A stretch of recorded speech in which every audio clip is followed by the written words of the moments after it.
Bonjour, toujours un plaisir de vous retrouver dans Israël plus proche de vous, les reportages qui vous plongent au sein des Saintes Écritures.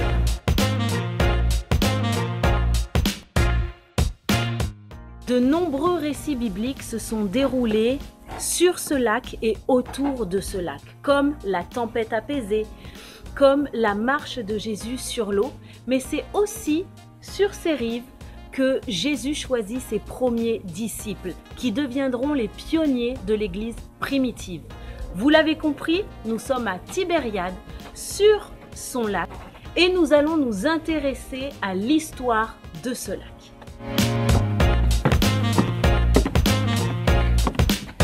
Bonjour. Bonjour, comment vas-tu? Très bien, merci pour ce temps que tu nous accordes. C'est un vrai plaisir. C'est un vrai plaisir aussi pour nous que tu puisses nous partager ta connaissance, ton savoir sur le lac en tant qu'Israélien. En tant qu'Israélien, ce lac, pour l'État hébreu, en fait, il a une importance exceptionnelle. Son importance, elle est tout simplement, c'est notre source d'eau naturelle pour nous.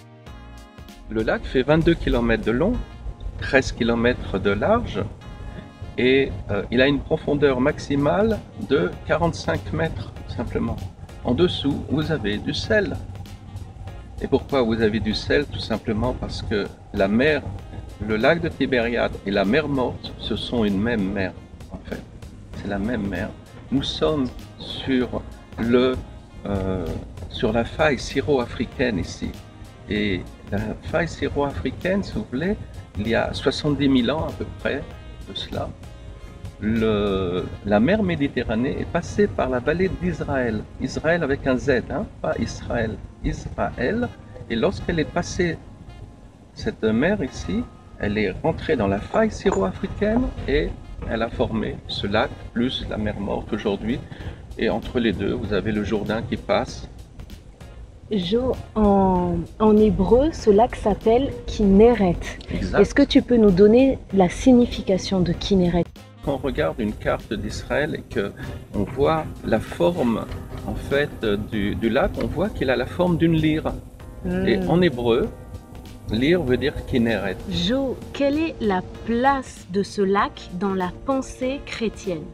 Dans la pensée chrétienne, vous avez plusieurs sujets, mais le plus important de tous, c'est Jésus. Lorsqu'il va quitter Nazareth, Jésus va découvrir, il va faire la connaissance déjà de Simon, fils de Jonas, qui plus tard deviendra Pierre. Il va l'aborder et lui dire, viens, il est en train de pêcher. Et il lui dit, au lieu de pêcher des poissons, eh ben, on va pêcher à partir de maintenant des hommes, si tu veux. Viens, toi et d'autres avec toi. Et deviens pêcheur d'hommes.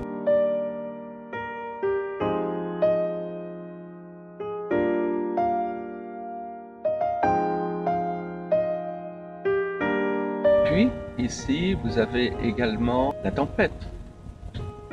Jésus va calmer la tempête.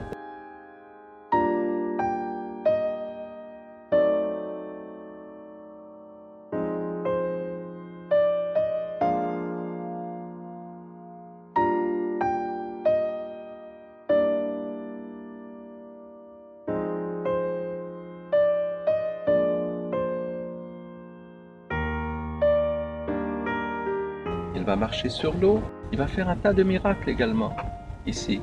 Jo, est-ce qu'on est sûr au niveau des preuves archéologiques qu'on aurait trouvées aux abords du lac? Est-ce qu'on est sûr que ici c'est un village pêcheur et que Jésus aurait été ici? Regardez, par exemple, en 1986, on va découvrir deux personnes du kibbutz, deux jeunes archéologues amateurs en fait, du kibbutz Genosar, vont découvrir en fait une barque par hasard, parce que l'eau justement venait à manquer. Et en découvrant cette barque, on va découvrir en fait que cette barque provient de l'époque du 1er siècle. Les chrétiens même l'appellent la barque ou de Pierre ou de Jésus. Pourquoi? Parce qu'elle est de cette époque, elle est de l'époque de Jésus à l'époque. Ok, on n'est pas sûr que Jésus et ses disciples sont montés dans cette barque, on n'est pas dans l'idolâtrie, mais cette date, elle date de l'époque. Oui, ok, oui, et ça c'est une certitude. 14, oui, le carbone 14 a prouvé qu'elle était vraiment de cette époque-là. Tout à l'heure, tu as parlé de la tempête apaisée. On sait qu'encore aujourd'hui, ce lac est réputé pour connaître de vives tempête. Qu'est-ce qui explique ce phénomène? Il faut voir la topographie du lac ici. Elle est entourée en fait de collines ici. Non seulement elle est dans la colline, elle est entourée de collines, mais également on est dans la faille syro-africaine ici.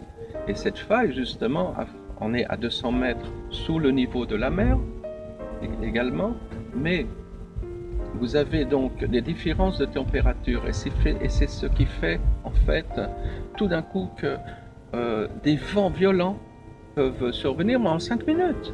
C'est-à-dire que la chaleur ici plus un peu de vent, ça crée une tempête en fait, d'accord? Ça crée une tempête. Moi j'ai une histoire extraordinaire. Alors on veut savoir. À l'armée, j'ai fait partie du fameux bataillon qui pendant la guerre de Kippour avons fait les ponts pour passer de l'autre côté du canal de Suez. Je parle de la guerre de Kippour, c'est-à-dire 1973. Un Shabbat, un samedi, je suis resté de garde et comme je m'ennuyais un petit peu, j'ai pris une de ces barques là pour faire un petit promener, pour faire un petit tour. En moins de 5 minutes, je me suis retrouvé.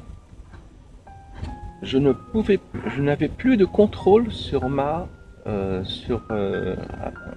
navigation, la barque. Rien, je ne pouvais rien faire. Pourquoi? D'abord, tout était calme. Je vais comme ça pendant 5 minutes. Et puis tout d'un coup, un vent s'est levé. Mais terrible. Au point où je n'avais plus aucun contrôle sur ma barque. Le vent et surtout une grande vague, m'a jeté sur le bord de la rive. Ce jour-là, j'étais jeune, j'avais 20 ans, j'étais surpris, abasourdi, je ne comprenais pas ce qui nous était arrivé. C'est bien plus tard, en faisant ces études et en parlant et en apprenant sur Jésus, que c'est arrivé au sujet de la tempête, que j'ai fait une corrélation entre les deux. J'ai dit, c'est incroyable cette histoire, comment elle se... D'accord, on la comprend mieux du coup par rapport au relief du pays exact. Et de ces tempêtes vives qui peuvent s'élever à tout moment. En quelques minutes. En quelques minutes. On espère que cette balade sur le lac de Tibériade vous a été agréable et on vous invite à la vivre par vous-même. Alors je vous dis à très bientôt à Tibériade.